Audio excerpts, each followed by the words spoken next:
What's up, keto people? Who's in the mood for some beef braciole? That is cheese stuffed steak. So good. I got the idea when I was watching Everybody Loves Raymond.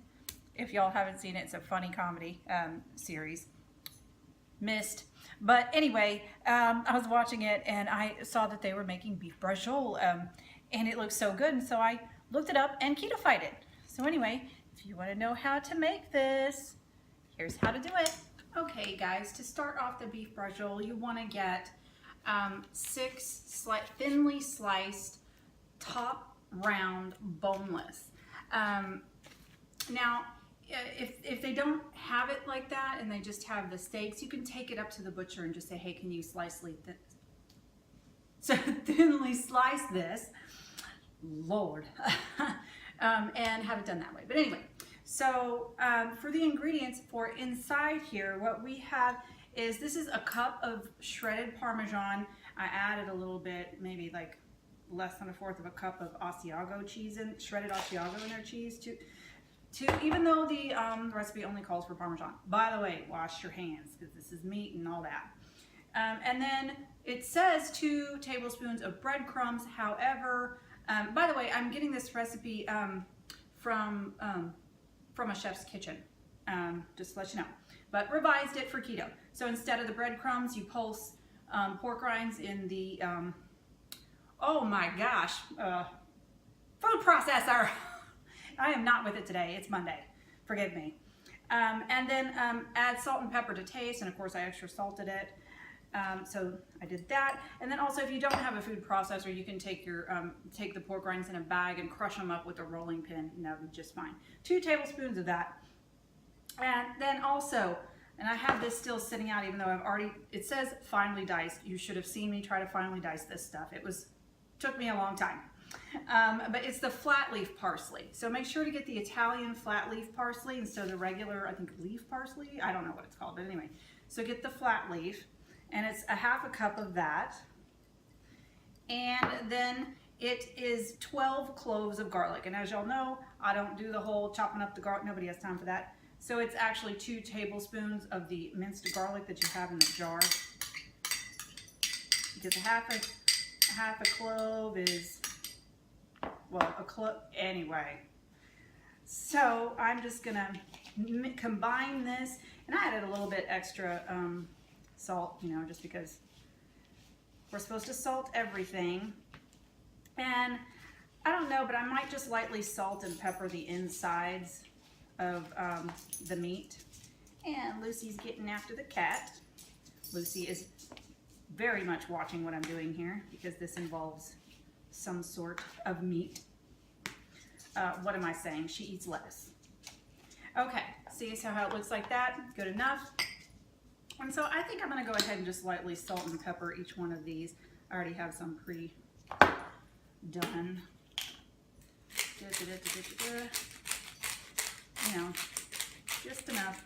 And this is good for the date night, you know, anything like that. Now this is my first attempt at trying to do this. Oh, wait. Let's go ahead and start that over. I forgot. You need slices of prosciutto.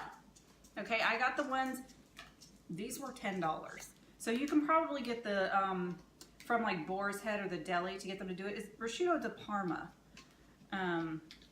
Very thinly sliced. Oh good, they have paper separating. Yay. Okay, now, there we go. Now, we put the stuffing in there. And be mindful that you'll need 6 servings of that, so you don't want to overstuff. I always seem to under, though. That sounded funny. Okay. If I under, then I can always add more, right? Okay. Looks good, sure. Probably shouldn't put that much over there. Okay. And then we're gonna wrap it. And I'm gonna go ahead and wrap it with the small side. And let me turn this over.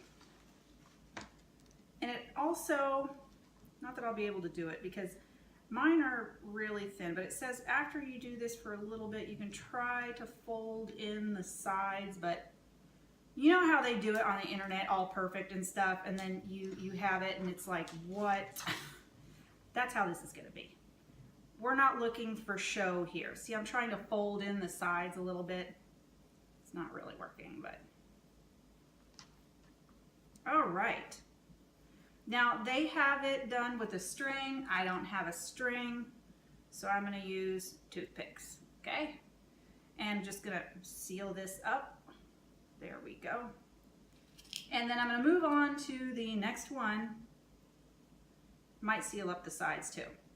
And move on to the next one, and then I will come back once they're all done. Okay guys, I have them all done. They're all in a row, toothpicked and all. And in here we have 2 tablespoons of olive oil. And now I'm just gonna put these in here. It should be on medium-high heat, but I kind of have it on medium just because I don't know if it's my stove or me that tends to burn things.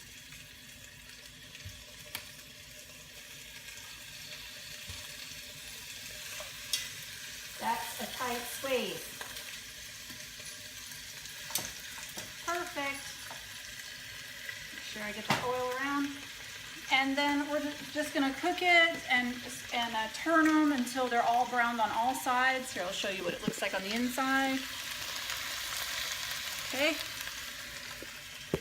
So I will do that and I will come back. I don't know if I mentioned it or not, so if I didn't, place them seam side down so they get sealed first. Okay, okay guys, I just now took them out. This is what they're looking like, all browned on all sides. That took maybe about 15-20 minutes, checking them every now and then. I turn it down to low heat just because, but all of this brown bit goodness and stuff, we'll want to use that. So what I'm going to do is add 2 cups of dry red wine.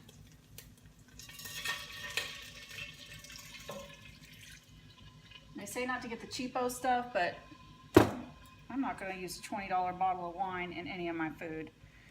Okay, now for the garlic, you would have to put in 4 teaspoons, which is 8 cloves, but because, you know, I've already done a bang-up job putting extra garlic into my stuff, I'm just going to do 3, whatever I can get out of here.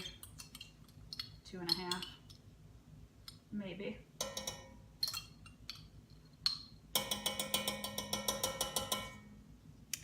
Okay, so what we're gonna do with that, I'm gonna take our nice little snazzy bamboo thing here. That's my TV. Give me a second. Phone, because I have phone calls today. Okay, so what you want to do with this is you want to just make sure to get all of the brown stuff from the bottom, which obviously you can't really see, but you just want to like put your what do you call this? A spoon. Today's a Monday. And just to get the brown bits and stuff. And you know, it's been so long since I've had wine. Even though red wine is not my thing, it smells fabulous. Okay, so I need to bring this to a boil. So I'm gonna bring it to a boil and then I'll come right back. Okay, now we're gonna add to that 2 cups of beef broth. I'll bring you over here in a second. A whole 28 ounce. Yeah. Did I get anything on me? No, I thought I did. I saw that drop coming. That's impressive, y'all. Okay, and oh no, how am I gonna do this? 1 tablespoon of Italian seasoning.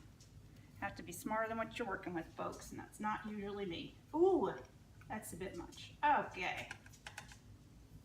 There we go. Okay. I'm just gonna bring this up to a boil. Here, I'll bring y'all over. Stir that in there.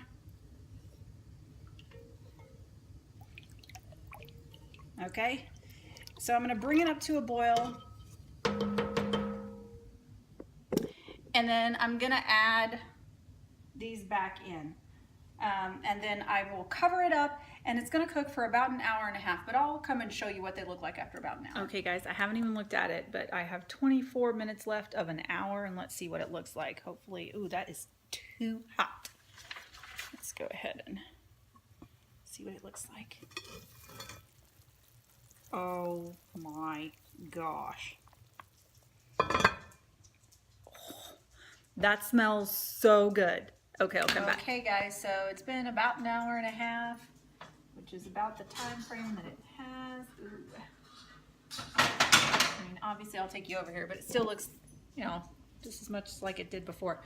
Now, it does say if for this to thicken the sauce, which by the way, I had this on low. I don't think I said that before, but I probably would have put some up there saying, you know, put it on low. So it would simmer. But anyway, it says if you want to thicken up the sauce, obviously they say to use flour, but we don't do that. So I would use some xanthan gum if you wanted the sauce thickened, which it looks like the sauce does need some thickening up here. So I think I'm going to try for maybe a half a teaspoon. So I'm going to do a half a teaspoon of the xanthan gum and hopefully have the sauce thicken up. But this is what they look like. I mean, that looks amazing already. All right, I'll be back. Okay guys, the true test. Here's what it looks like on the inside. That already looks good. And y'all seen it in the intro, but just to show you. And I'm already heating up some buttered zoodles on that opposite side, but I do want to do the taste test for you guys. So let me just cut this.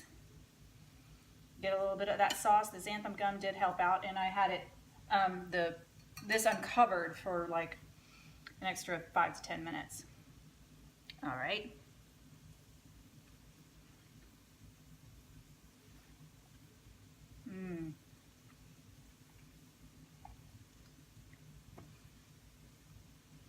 Oh, that is heaven. Okay, that is so good. And that was super easy to make. I mean, it only took maybe 5 minutes to wrap those things up, slap them in here, put a little bit of extra ingredients afterwards, and that was it. This is perfect for a romantic meal or to treat yourself. When you have had a rough day and you want something fantastic, this is absolutely spectacular. Anyway, the macros are up here. Now, I put them for my doubled up ones. And I went looking around, and this is about the size of the ones that I've been seeing. So do whatever you want. If you want to split those in half or whatever. So I made 6 of them. So this is per one of those 6. Anyway, if you make them, if you half them, it'll just be half whatever this is.